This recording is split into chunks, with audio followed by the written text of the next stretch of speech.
200 বছর আগের লোককথা। হুগলির বলাগড় ব্লকে বাস ছিল এক মুসলিম ধোপা পরিবারের। সেই পরিবারের সদস্যরা পুকুরে একটি পাথরের ওপর কাপড় কাচতেন। কথিত আছে ধোপা পরিবারের এক মহিলা স্বপ্নাদেশ পান। ওই পাথরটি কোনো সাধারণ পাথর নয়, পাথরটি হলো দেবী ওলাইচণ্ডী। স্বপ্নে দেবী জানান 3 মাথার মোড়ে কোনো অশ্বত্থ গাছের নিচে যেন এই পাথরটি প্রতিষ্ঠা করা হয়। এরপরই ধোপা পরিবার স্বপ্নাদেশ মতো ওই পাথরটি চুচুড়া এসে স্থাপন করেন। সেই থেকেই শুরু হয় ওলাইচণ্ডীর পুজো। শুনেছি এটা 175 বছর আগেকার আমাদের স্থাপন করা, তার চেয়ে বেশি হবে তো কম হবে না। এবং প্রতি দোলের পরে যে শনিবার পরে মায়ের বাৎসরিক পুজো ওই দিনই অনুষ্ঠান হয়। ভক্তেরা বিভিন্ন ধরনের ফল দিয়ে পুজো দিলেও এখানে দেবীর পুজোর মূল উপকরণ ডাব। পুজো দিতে আসা সব ভক্তরাই হাতে থাকে ডাব। একদম মাস্ট, এই পুজোতে ডাব লাগবে মাকে স্নান করানোর জন্য।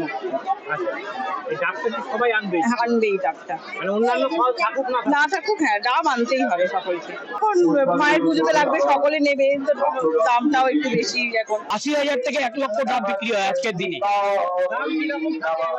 এবছর ডাবের দাম 50 থেকে 60 টাকা। হ্যাঁ একদম ডাব পূজার পূজার্থীরা।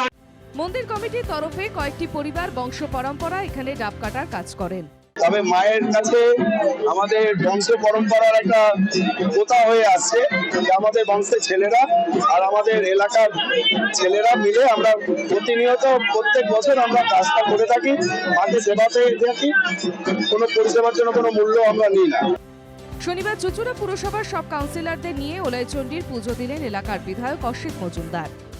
মায়ের কাছে প্রার্থনা করি এলাকাবাসীর মঙ্গল হোক এবং এই ট্রাস্টি বোর্ড যেভাবে এই মন্দিরকে উন্নয়নের পথে নিয়ে যাচ্ছে, আমরা ট্রাস্টি বোর্ডের দেবীর পুজোয় পাওয়া ডাব দিয়েই রান্না হয় ভোগ। প্রত্যেক ভক্তদের দেওয়া হয় ভোগের খিচুড়ি। শুক্রবার রাত 12টা থেকেই পুজো চলছে।